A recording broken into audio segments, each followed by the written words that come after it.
This experiment was suggested by Rutherford in 1911 given in the figure.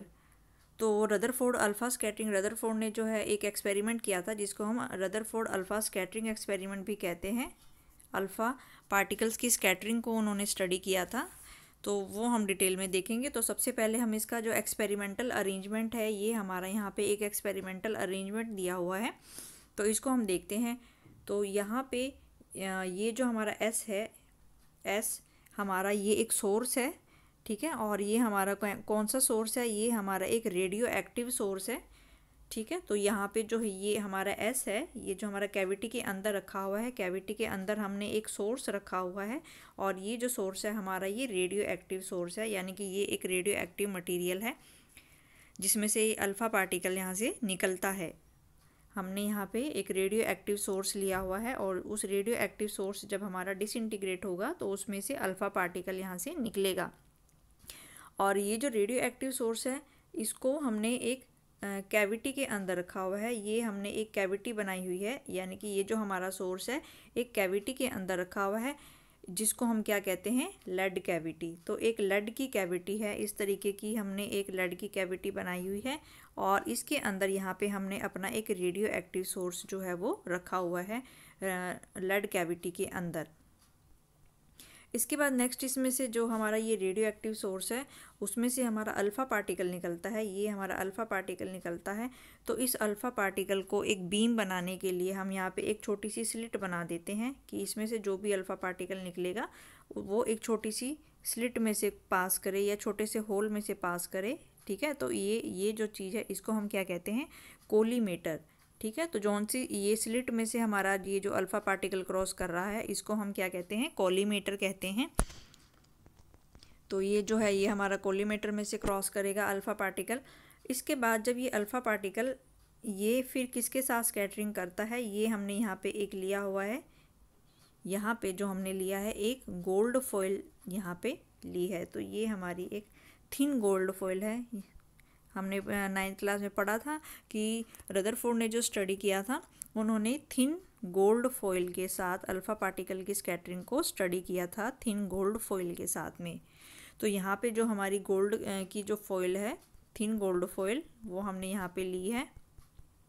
तो ये हमारी जो है ये थिन गोल्ड फॉइल है, ठीक है। तो यहाँ पे हमारा एक सोर्स है जो कि हमारा एक रेडियो एक्टिव सोर्स है। ये जो सोर्स है इसको हमने फिर एक लेड कैविटी में रखा हुआ है, लेड की कैविटी में रखा हुआ है। और फिर इस सोर्स में से जो हमारे रेडियो एक्टिव पार्टिकल निकल रहा है या अल्फ़ा पार्टिकल निकल रहा है उसको फिर हम कोलीमेटर में से क्रॉस करते हैं, यानी कि एक होल में से या स्लिट में से वो उसके जाने की जगह है। फिर वो किस पे स्ट्राइक करता है हमारा अल्फ़ा पार्टिकल, यहाँ पे फिर हमने एक गोल्ड फॉइल लगाई हुई है, थिन गोल्ड फॉइल, जो कि बहुत ही थिन है, थिन गोल्ड फॉइल। और इसकी जो थिकनेस है गोल्ड फॉइल की वो कितनी है, 10⁻⁻8 मीटर, यानी कि इसकी जो थिकनेस है वो बहुत ही कम है, 10⁻⁸ मीटर इसकी थिकनेस है, यानी कि जो हमारी गोल्ड फॉइल है वो बहुत ही थिन है। तो ये जो हमारा अल्फ़ा पार्टिकल है, ये अल्फ़ा पार्टिकल हमारा सोर्स में से निकलता है, और ये किसके साथ स्ट्राइक करता है, ये हमारी गोल्ड फॉइल जो हमने यहाँ पे लगाई है इसके साथ स्ट्राइक करता है। इसके बाद फिर हम यहाँ पे ये जो अल्फ़ा पार्टिकल है ये आपका स्कैटर होता है, किसी भी डायरेक्शन में ये आपका स्कैटर हो सकता है, ठीक है। तो इसकी स्कैटरिंग को हम यहाँ पे ये जो हमने लगाई है एक स्क्रीन लगाई है, ठीक है। और ये जो स्क्रीन है ये किस चीज़ की है, this is the zinc sulphide screen. तो ये हमारी एक जिंक सल्फाइड स्क्रीन है, ठीक है। तो यहाँ पे रदरफोर्ड ने क्या सजेस्ट किया कि एक यहाँ पे उन्होंने एक रेडियो एक्टिव सोर्स लिया, तो उस रेडियो एक्टिव सोर्स में से एक अल्फ़ा पार्टिकल निकलता है। उस अल्फ़ा पार्टिकल का जो रिएक्शन है उन्होंने किसके साथ में कराया, गोल्ड फॉइल के साथ में, कि उन्होंने एक गोल्ड फॉइल के साथ में अल्फ़ा पार्टिकल की जो है वो स्कैटरिंग को ऑब्ज़र्व किया। और ऑब्ज़र्व किस पे किया, एक स्क्रीन पे किया, और वो जो स्क्रीन है ये वाली जो स्क्रीन है, ठीक है। तो ये जो स्क्रीन है ये हमारी जिंक सल्फाइड की स्क्रीन है। इसका मतलब ये जो अल्फ़ा पार्टिकल है ये हमारा, यानी कि ये जो अल्फ़ा पार्टिकल है ये इस गोल्ड फॉइल से टकरा के जो है ये वापस भी जा सकता है, ठीक है। और हो सकता है ये स्ट्रेट चला जाए, ठीक है, हो सकता है ये थोड़ा सा डेविएट हो जाए, हो सकता है ये इस डायरेक्शन में डेविएट हो जाए। तो अल्फ़ा पार्टिकल जो है किसी भी डायरेक्शन में जा सकता है। तो उसकी डिटेक्शन को देखने के लिए फिर यहाँ पे हमने एक स्क्रीन लगाई है, और वो जो स्क्रीन है वो हमारी जिंक सल्फाइड की एक स्क्रीन है। और यहाँ पे फिर हमने देखा, जो उसने ऑब्जर्व किया, रदरफोर्ड ने ऑब्जर्व किया कि most of the alpha particle pass in a straight line, कि ज़्यादातर जो अल्फ़ा पार्टिकल हैं गोल्ड फॉइल्स पे जब भी वो स्ट्राइक करते हैं तो वो सीधे चले जाते हैं। पहला अल्फ़ा पार्टिकल यानी कि मोस्ट ऑफ द पार्टिकल की गोल्ड फॉइल के साथ, यानी कि मान लो ये गोल्ड फॉइल है तो ये गोल्ड फॉइल में से टकरा के जो है ये सारे आपके सीधे चले जाते हैं। इस तरीके से most of the alpha particle जो हैं वो स्ट्रेट लाइन में जो है पास करते हैं, सीधी लाइन में जो है वो पास करते हैं। और यहाँ पे इनको डिटेक्ट करने के लिए हमने यहाँ पे एक डिटेक्टर लगाया है, जिसको हम क्या कहते हैं, माइक्रोस्कोप डिटेक्टर, जो कि अल्फ़ा पार्टिकल को डिटेक्ट करता है। तो ये एक्सपेरिमेंटल अरेंजमेंट है यहाँ पे। इन दिस एक्सपेरिमेंट, इस एक्सपेरिमेंट ने जो रेडियो एक्टिव सोर्स है वो कौन सा है हमारा, बिस्मथ को जो है हमने as a source of alpha particle, यानी कि बिस्मथ जो है एक रेडियो एक्टिव मटीरियल है, और इसमें से जब ये डिसइंटीग्रेट होता है तो इसमें से हमारा एक अल्फ़ा पार्टिकल निकलता है। ठीक है, और इस अल्फ़ा पार्टिकल की जो एनर्जी है वो कितनी है, 5.5 मेगा इलेक्ट्रॉन वोल्ट। तो इस पार्टिकल की जो एनर्जी है 5.5 मेगा इलेक्ट्रॉन वोल्ट है। Was allowed to fall on a thin gold foil. तो ये जो गोल्ड फॉइल है उसकी जो थिकनेस है वो कितनी है, 2.1 इंटू 10⁻⁻⁷ मीटर। तो इतनी थिन ये जो हमारी गोल्ड फॉइल है। तो जो रेडियो एक्टिव सोर्स है हमारा वो हमारा बिस्मथ का है, और जो उसमें से अल्फ़ा पार्टिकल निकलता है उसकी एनर्जी जो है वो 5.5 मेगा इलेक्ट्रॉन वोल्ट की है। और जो फिर ये 5.5 मेगा इलेक्ट्रॉन वोल्ट का जो हमारा अल्फ़ा पार्टिकल है ये किस पे स्ट्राइक करता है, ये हमारी जो गोल्ड फॉइल है उसके ऊपर स्ट्राइक करता है, जिसकी थिकनेस जो है 2.1 इंटू 10⁻⁻⁷ मीटर है। The alpha particle were observed through a rotatable detector consisting of zinc sulphide screen, यानी कि जो हमारे अल्फ़ा पार्टिकल जो स्कैटर्ड हुए हैं, यानी कि हो सकता है अल्फ़ा पार्टिकल सीधा चला जाए, हो सकता है अल्फ़ा पार्टिकल टकरा के वापस आ जाए, हो सकता है कि जो हमारा अल्फ़ा पार्टिकल है वो हो सकता है कि हमारा अल्फ़ा पार्टिकल ऐसे जा रहा था और फिर ये ऐसे स्कैटर हो जाए, यानी कि किसी भी एंगल से स्कैटर हो सकता है, या सीधा जा सकता है, या टकरा के वापस आ सकता है। तो कुछ भी जो है इसमें चांस हो सकता है। तो उसको फिर अल्फ़ा पार्टिकल को डिटेक्ट करने के लिए यहाँ पे हमने एक स्क्रीन लगाई है, जिंक सल्फाइड की स्क्रीन लगाई है, और उसको अल्फ़ा पार्टिकल को डिटेक्ट करने के लिए हमने एक डिटेक्टर भी लगाया है, और रोटेटेबल डिटेक्टर, यानी कि वो किसी भी एंगल में जो है वो डिटेक्टर हमारा रोटेट हो सकता है। एंड इट वाज फाउंड, और रदरफोर्ड ने ये फाउंड किया कि it was found that alpha particle got scattered, कि हमारे जो अल्फ़ा पार्टिकल हैं वो स्कैटर्ड हो जाते हैं। दी स्कैटर्ड अल्फ़ा पार्टिकल, ये जो हमारे स्कैटर्ड अल्फ़ा पार्टिकल हैं, they produce scintillations on the zinc sulphide screen, ये जिंक सल्फाइड स्क्रीन पे सिंटिलेशन प्रोड्यूस करते हैं। And these scintillations were counted at different angles from the direction of incident beam, यानी कि ये जो सिंटिलेशंस प्रोड्यूस हुए हैं हमारी बीम पे, हमारी स्क्रीन पे, उनके एंगल को भी जो है हम फाइंड आउट कर सकते हैं। जैसे कि यहाँ पे मान लो कि ये हमारी स्क्रीन है, ठीक है, तो यहाँ पे हमारा पहला अल्फ़ा पार्टिकल है, तो वो यहाँ पे टकराया, तो यहाँ पे हमने यहाँ पे ये प्रोड्यूस करेगा, सेंसेशन प्रोड्यूस करेगा, सिंटिलेशन प्रोड्यूस करेगा, तो यहाँ पे जो डिटेक्टर है उसको डिटेक्ट कर लेगा। ठीक है, मान लो दूसरा जो अल्फ़ा पार्टिकल है ये ऐसे जा रहा था, दूसरा अल्फ़ा पार्टिकल ऐसे जा रहा था, और मान लो ये यहाँ पे टकराया है, तो यहाँ पे हम इसको डिटेक्टर को यहाँ पे ले आएंगे, तो हम देख लेंगे कि कितने एंगल से हमें डिटेक्टर को घुमाना पड़ा। तो हो सकता है कि हमारा जो अल्फ़ा पार्टिकल है वो यहाँ पे आ जाए, तो फिर हमें डिटेक्टर को यहाँ पे लाना पड़ेगा उसको डिटेक्ट करने के लिए। तो कितने अलग अलग एंगल पे थीटा जो है, कितने एंगल ऑफ स्कैटरिंग से हम तो यहाँ पे थीटा की वैल्यू को भी नोट कर सकते हैं। तो रदरफोर्ड ने ये सारा एक्सपेरिमेंट जो है किया था यहाँ पे। फिर ऑब्जर्वेशन क्या हो, उन्होंने रदरफोर्ड ने क्या ऑब्जर्वेशन यहाँ पे फाइंड आउट की, Rutherford made the following observation कि रदरफोर्ड को जो है कौन कौन सी ऑब्जर्वेशन मिली, most of the alpha particle pass through the gold foil without any appreciable deflection, यानी कि ज़्यादातर जो अल्फ़ा पार्टिकल हैं वो गोल्ड फॉइल में से सीधे ही चले जाते हैं, गोल्ड फॉइल में से सीधे ही चले जाते हैं। ठीक है, यानी कि ये हमारा अल्फ़ा पार्टिकल आया, ये सीधा चला गया, दूसरा अल्फ़ा पार्टिकल ये भी सीधा चला गया, तीसरा अल्फ़ा पार्टिकल ये भी सीधा चला गया, यानी कि जो most of the alpha particle हैं वो अधिकतर हमारे सीधे चले जाते हैं without any deflection. Without any deflection, बिना मुड़े हुए वो हमारे क्या चले जाते हैं, सीधे चले जाते हैं। दूसरा क्या है, only about 0.14% of incident alpha particle scattered more than 1%। ठीक है, यानी कि 1% से केवल इतने परसेंट अल्फ़ा पार्टिकल ही ऐसे हैं जो कि 1% से ज़्यादा के एंगल पे स्कैटर होते हैं। ज़्यादातर तो क्या चले गए हमारे, ज़्यादातर तो हमारे सीधे ही चले गए, ज़्यादातर जो है मोस्ट ऑफ द जो है वो स्ट्रेट लाइन में ही चले गए। और उनमें से भी जो 0.14% के अल्फ़ा पार्टिकल हैं वो कितने एंगल से स्कैटर हो रहे हैं, 1 डिग्री से ज़्यादा के एंगल पे वो जो है वो स्कैटर हो रहे हैं। और तीसरी ऑब्जर्वेशन क्या थी यहाँ पे, about 1 alpha particle in every 8000 alpha particle deflected by more than 90 degree. ठीक है, only 1 alpha particle in 800 alpha particles की 8000 अल्फ़ा पार्टिकल में से केवल एक अल्फ़ा पार्टिकल ऐसा होता है जो कि कितने एंगल से डिफ्लेक्ट करता है, मोर देन 90 डिग्री से डिफ्लेक्ट करता है।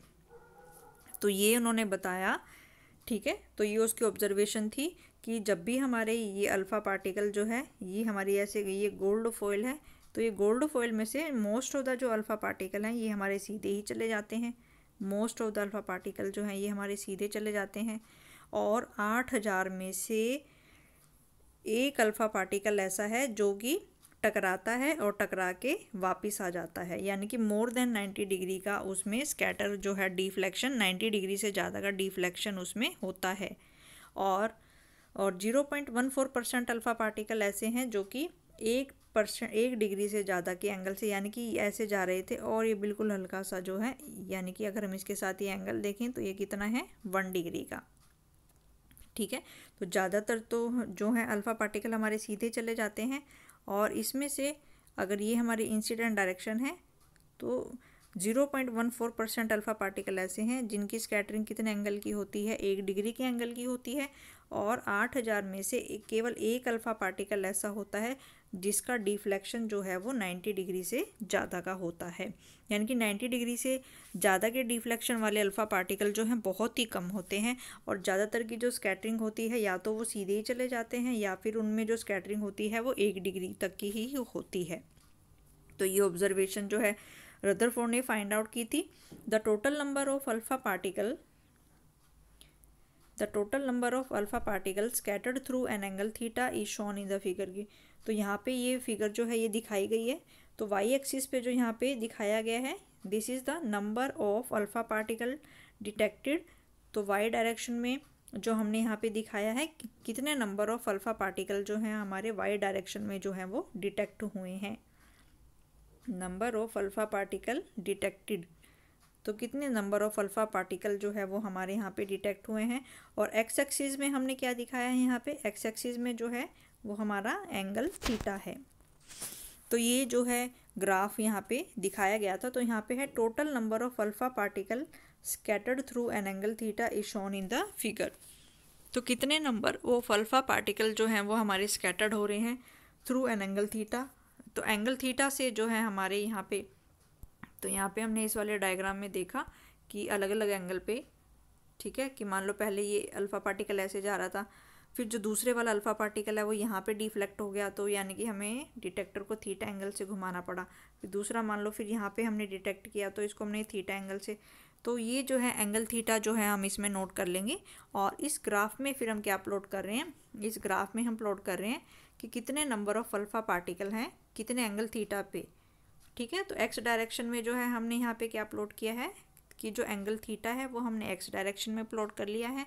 और वाई डायरेक्शन में हमने क्या प्लॉट किया है कि कितने नंबर ऑफ पार्टिकल जो हैं इतने एंगल पे डिफ्लेक्ट हो रहे हैं, यानी कि नंबर ऑफ अल्फ़ा पार्टिकल जो हैं वो हमने डिफ्लेक्ट कर लिए हैं। क्योंकि most of the alpha particle तो हमारे स्ट्रेट जाते हैं। स्ट्रेट जाने का मतलब कि उनका जो स्कैटरिंग एंगल है वो कितना होगा, 0 डिग्री होगा। यानी कि अगर हम इस डायरेक्शन में, हमने यहाँ पे इस वाले फिगर में देखें कि most of the alpha particle तो हमारे सीधे ही जा रहे हैं, सीधे ही जा रहे हैं, तो इसका मतलब क्या होगा, थीटा की वैल्यू कितनी होगी, 0 डिग्री। यानी कि 0 डिग्री वाले जो हमारे अल्फ़ा पार्टिकल हैं उनकी वैल्यू जो है वो सबसे ज़्यादा होगी। ठीक है, तो यहाँ पे हमने देख रहे हैं इस वाले ग्राफ में कि 0 डिग्री पे अगर हम देखें यहाँ पे, तो इस वाले फिगर में अगर हम देखें कि 0 डिग्री से, यानी कि इस रेंज में 0 डिग्री पे हमारे जो अल्फ़ा पार्टिकल हैं वो सबसे ज़्यादा हैं। तो यहाँ पे हम देखें कि हमारे जो अल्फ़ा पार्टिकल है सबसे ज़्यादा यहाँ पे हैं, यहाँ पे हमारे अल्फ़ा पार्टिकल जो है सबसे ज़्यादा है। और इसके कोरस्पॉन्डिंग अगर हम थीटा की वैल्यू देखें तो थीटा की वैल्यू जो है वो हमारी 20 डिग्री से भी कम है या 10 डिग्री से भी कम है। क्योंकि most of the alpha particle हमारे सीधे जा रहे हैं तो थीटा की वैल्यू जो है वो बहुत ही कम है। तो जैसे जैसे हमारा थीटा की वैल्यू यहाँ पे बढ़ती जा रही है, यानी कि 40 डिग्री पे अगर हम देखें कि 40 डिग्री पे कितने अल्फ़ा पार्टिकल हैं, तो 40 डिग्री पे ये अल्फ़ा पार्टिकल हैं, तो ये डिक्रीज़ हो गया। फिर हम 60 डिग्री पे देखें तो 60 डिग्री पे जो हमारे, तो अगर हम 60 डिग्री पे देखें तो 60 डिग्री पे जो हमारे अल्फ़ा पार्टिकल हैं वो हमारे कितने हैं, 10⁻²। अगर हम 100 डिग्री पे देखें तो 100 डिग्री पे हमारे जो 100 डिग्री पे जो हमारे अल्फ़ा पार्टिकल है वो और भी कम हो गए, यानी कि इतने रह गए हमारे 10⁻1। और 180 डिग्री पे जो है वो हमारे सबसे कम है। तो जैसे जैसे थीटा की वैल्यू हमारी इंक्रीज़ हो रही है वैसे नंबर ऑफ़ अल्फ़ा पार्टिकल जो हैं वो हमारे डिक्रीज़ हो रही हैं, क्योंकि most of the alpha particle जो हैं वो हमारे सीधे जाते हैं। इसका मतलब थीटा की वैल्यू जो है 0 और बहुत ही कम एंगल पे यहाँ पे स्कैटरिंग हमारी होती है। 90% से ज़्यादा वाले जो हैं, 90 डिग्री से ज़्यादा वाले जो अल्फ़ा पार्टिकल हैं वो हमारे बहुत ही कम हैं। एक्सपेरिमेंटल डाटा ये तो यहाँ पे फिर दिया गया है। इसमें फिर रदरफोर्ड ने ये हमारा ऑब्जर्व किया, the number of alpha particle scattered पर unit area and theta at scattering angle theta varies as inversely sin⁴ θ/2।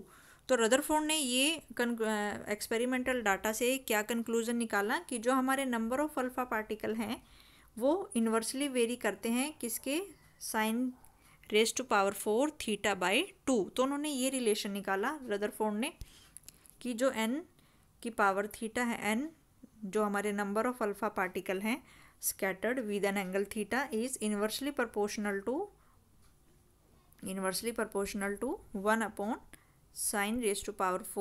θ/2। यानी कि जो हमारे नंबर ऑफ़ अल्फ़ा पार्टिकल्स हैं तो वो इसके इन्वर्सली प्रोपोर्शनल होते हैं। तो ये रिलेशन जो है ये रदरफोर्ड ने यहाँ से निकाला है। यानी कि जैसे जैसे थीटा हमारा बढ़ेगा वैसे वैसे हमारे नंबर ऑफ़ पार्टिकल जो हैं वो डिक्रीज़ हो जाएंगे। ये अभी हमने इस वाले ग्राफ में देखा है यहाँ पे, ठीक है। तो इस वाले ग्राफ में हमने देखा कि जो थीटा की वैल्यू अगर हमारी कम है तो नंबर ऑफ़ पार्टिकल ज़्यादा हैं, और थीटा की वैल्यू अगर ज़्यादा है तो नंबर ऑफ़ पार्टिकल्स कम है। तो ये रिलेशन रदरफोर्ड ने यहाँ से निकाला। तो उन्होंने बताया कि इनके बीच में जो रिलेशन होता है वो ये रिलेशन होता है number of alpha particle that is inversely proportional to sin⁴ θ/2। Next is the force between alpha particle and the nucleus, कि जो हमारा अल्फ़ा पार्टिकल और न्यूक्लियस के बीच में जो फोर्स ऑफ अट्रैक्शन होता है, कूलम्स फोर्स ऑफ अट्रैक्शन है, ठीक है। एक तो हमारे पास यहाँ पे ये जो गोल्ड फॉइल है, ठीक है, यहाँ पे जो हमारी ये गोल्ड फॉइल है, यहाँ पे हमारे पास गोल्ड के एटम्स हैं, फॉइल के अंदर हमारे पास गोल्ड के एटम्स हैं। तो यहाँ पे जो गोल्ड के एटम्स हैं, मान लो उसका जो जेड है और ये ई, उसके ये चार्ज हो गया। और जो हमारा अल्फ़ा पार्टिकल है, क्योंकि यहाँ पे एक तो हमारे पास जो इंटरेक्शन है, एक तो हमारे पास जो है वो अल्फ़ा पार्टिकल है, एक तो जो है हमारे पास एक अल्फ़ा पार्टिकल है, और दूसरा जो एटम है वो हमारे पास है गोल्ड का एटम। एक हमारे पास जो है वो गोल्ड का एटम है, अल्फ़ा पार्टिकल एंड गोल्ड का एटम। तो जो अल्फ़ा पार्टिकल का जो चार्ज होता है, अल्फ़ा पार्टिकल का जो चार्ज होता है वो होता है हमारा 2e, और जो हमारा गोल्ड एटम है उसको हम क्या लिख लेते हैं, कैपिटल Z/E, क्योंकि उसमें Z मान लिया हमने, उसमें नंबर ऑफ़ प्रोटॉन या नंबर ऑफ़ इलेक्ट्रॉन है।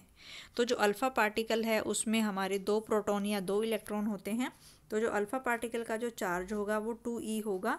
और जो गोल्ड है, गोल्ड में वैसे तो 79 होते हैं, और इसीलिए लेकिन हमने यहाँ पे गोल्ड के लिए क्या लिख लिया, हमने मान लिया कि गोल्ड के अंदर जो हमारा नंबर ऑफ़ इलेक्ट्रॉन है वो ई है, और उसको अगर हम ई से मल्टीप्लाई कर दें तो ये उसका टोटल चार्ज हो जाएगा कि गोल्ड के एटम पे कितना चार्ज है।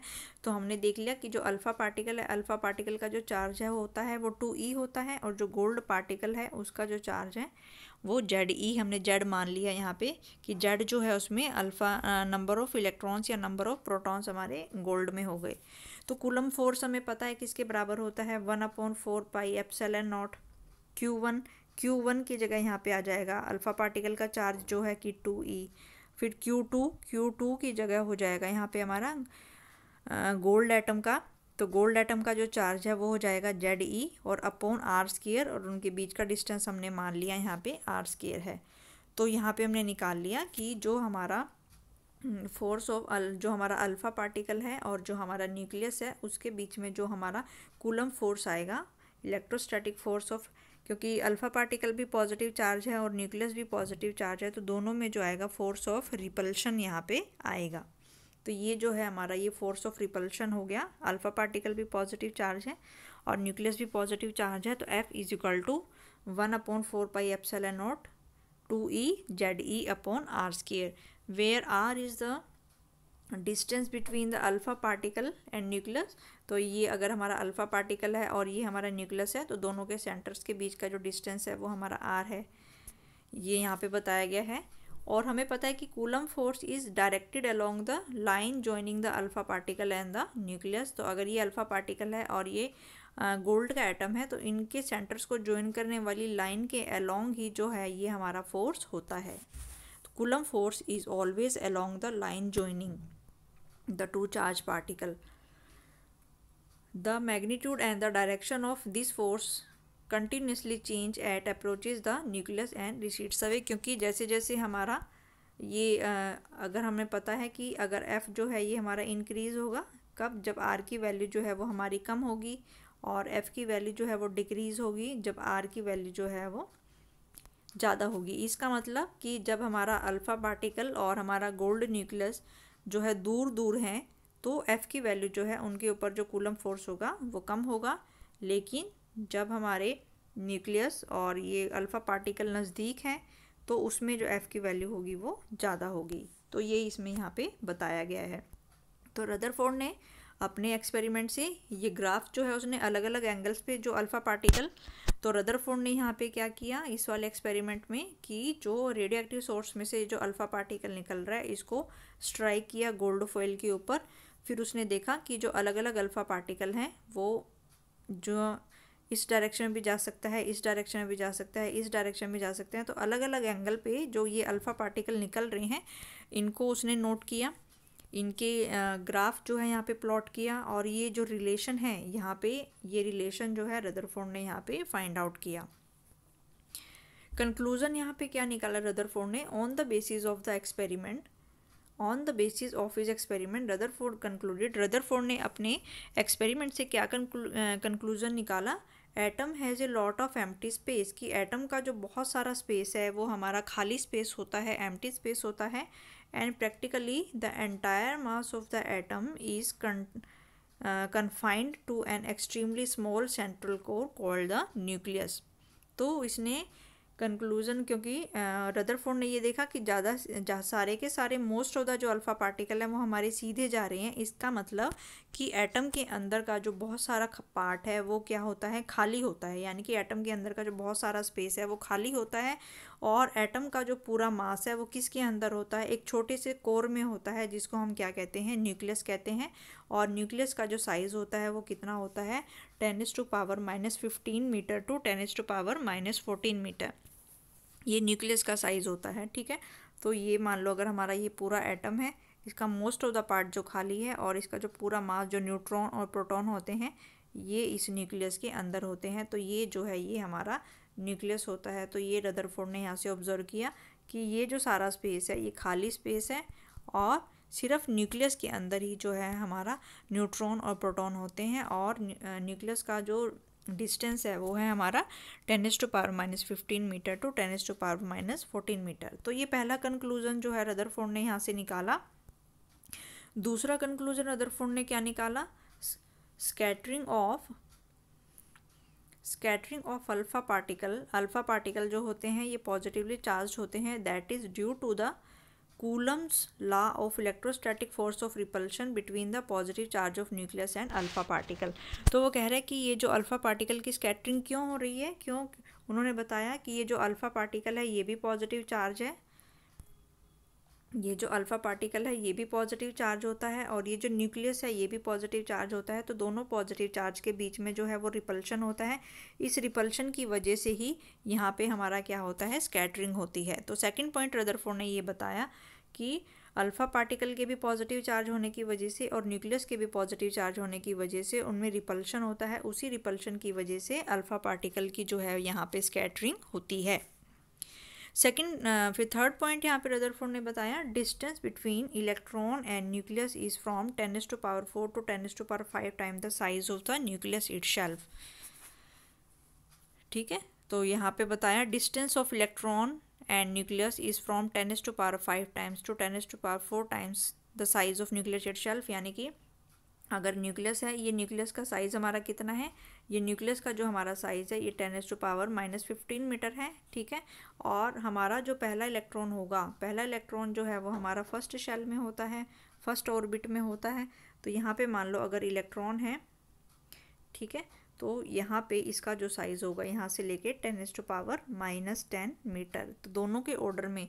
इसका मतलब distance between the nucleus and electron, यानी कि इलेक्ट्रॉन और न्यूक्लियस के बीच में जो डिस्टेंस है कितने का फ़र्क हो गया यहाँ पे, of the order of 10⁵ to 10⁴।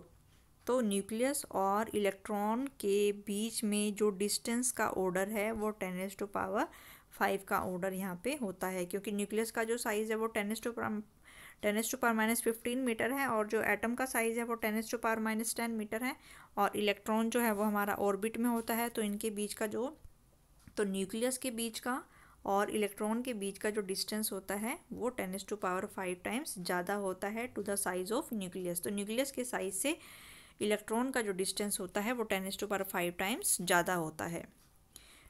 Next conclusion यहाँ पे रदरफोर्ड ने निकाला, more is the distance of the velocity vector of the alpha particle from the central line of the nucleus, lesser is the angle of scattering.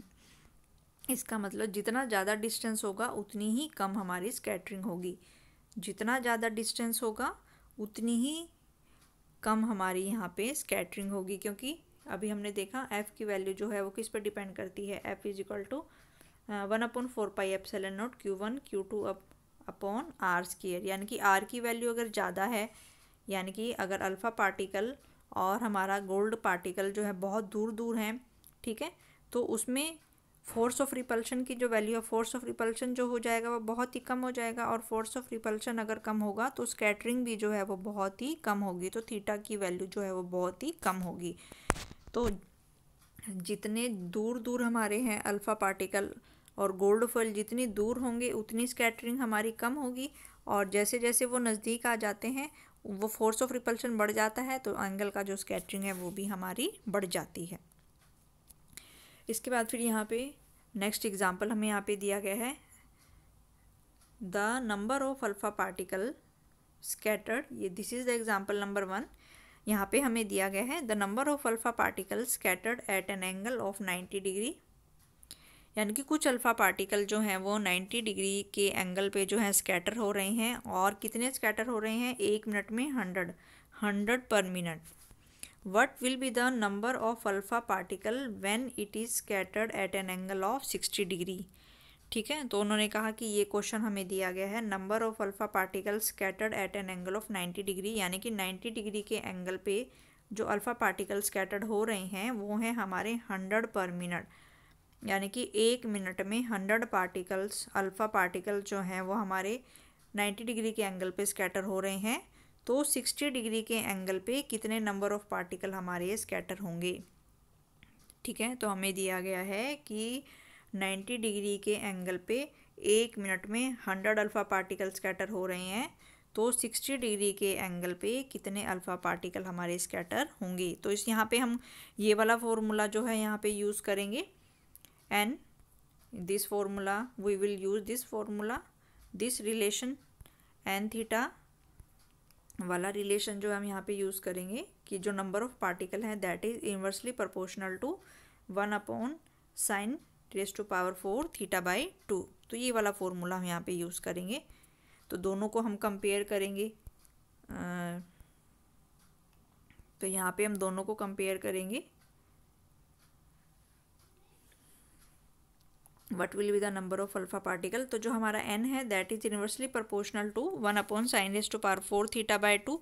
तो n1/n2 हमें दोनों की value निकालनी है। तो n1/n2 जो हो जाएगा हमारा, तो यहाँ पे ऊपर वाला जो हो जाएगा फैक्टर वो हो जाएगा sin θ2/2 और नीचे हो जाएगा हमारा sin θ1/1। क्योंकि इन्वर्सली प्रोपोर्शनल है तो ऊपर वाला जो फैक्टर आएगा वो आएगा हमारा sin θ2/2 और नीचे वाला जो फैक्टर आएगा वो आएगा हमारा sin θ1/2। ठीक है, और फिर इनका जो है स्क्वायर आ जाएगा यहाँ पे। तो जो θ2 हमें दिया गया है यहाँ पे, θ2 जो हमें दिया गया है वो 60 डिग्री है। तो θ2 में जब हम 60 डिग्री पुट करेंगे तो 60/2 जो हो जाएगा यहाँ पे 30 डिग्री हो जाएगा। और θ1 जो हमें दिया गया है यहाँ पे 90 डिग्री दिया गया है। तो यहाँ पे θ1 की जगह हम यहाँ पे 45 डिग्री 90 डिग्री पुट करेंगे तो 90/2 यहाँ पे 45 डिग्री हो जाएगा। तो sin 30 की वैल्यू हो गई हमारी 1/2 और sin 45 हो गया हमारे पास 1/√2। तो इसको सॉल्व करके हम जब सारी वैल्यूज़ पुट करेंगे तो n1 की वैल्यू हमें 100 दी गई है, बाकी सारी वैल्यूज़ हमें यहाँ पे पता है, सारी वैल्यूज़ हम यहाँ पे पुट करेंगे। तो नंबर ऑफ़ पार्टिकल जो हमारे 60 डिग्री के एंगल पे जो स्कैटर होंगे वो होंगे हमारे 400 अल्फ़ा पार्टिकल। तो ये क्वेश्चन इंपॉर्टेंट था। यहाँ पे हमें दिया गया था कि 90 डिग्री के एंगल पे अगर हमारे 100 पार्टिकल स्कैटर हो रहे हैं तो 60 डिग्री के एंगल पे कितने अल्फ़ा पार्टिकल स्कैटर होंगे। तो ये फॉर्मूला हम जो है यहाँ पे यूज़ करेंगे।